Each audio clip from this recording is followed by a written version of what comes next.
the slight discoloration of the water, and sometimes it's perhaps worse than slight, but that based on what we've seen, the water is not unsafe.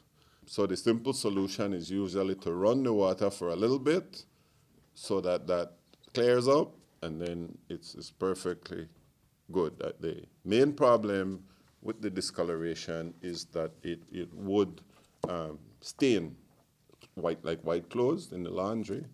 But other than that, it's safe to bathe, it's safe to give, to use to cook, it's safe to give the dogs to drink or for people to drink, etc. From the Ministry of Health standpoint, we are not deeming the brown water to be suitable for drinking. That's basically our view, that the brown water as it comes out of your tap should not be used for drinking because it is not safe from the standpoint I just explained to you why we would say that. So his comments were basically erroneous. Well, I didn't listen to Mr. Haynes' comments totally, but I can just say from our standpoint, that is our viewpoint, that the brown water is not safe based on the fact that you have increased levels of iron and turbidity. Sir, and is the ministry in communication with B.W.S, like, or to figure out why? Yes. I must say that we are working with B.W.S actually for the past 2 days.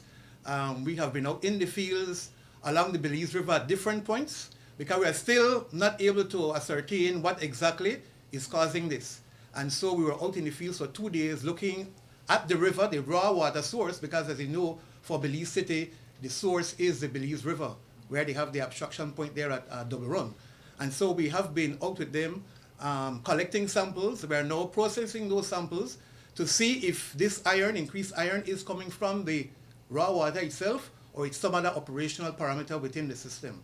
We believe that the main increase was caused by the first onset of unusually heavy rains back about the 14th, 15th of October. It implies that land clearing has caused soil to be washed into the river because iron is a natural component in the soil and has increased the levels, and that will subside, hopefully. I cannot at this time say yes, that by the end of the week the issue will be resolved, because I said if we don't know what exactly is the cause, then it's kind of difficult to put a firm date in terms of resolution of it. When we know, then that will help us in terms of looking at the solution. One possible thing that they can do is to add a chemical, right, called C.E.O, that will put the iron in solution. It doesn't remove it, but it puts it in solution. And we will be monitoring more, right? So we will continue to do that monitoring until we can resolve this issue.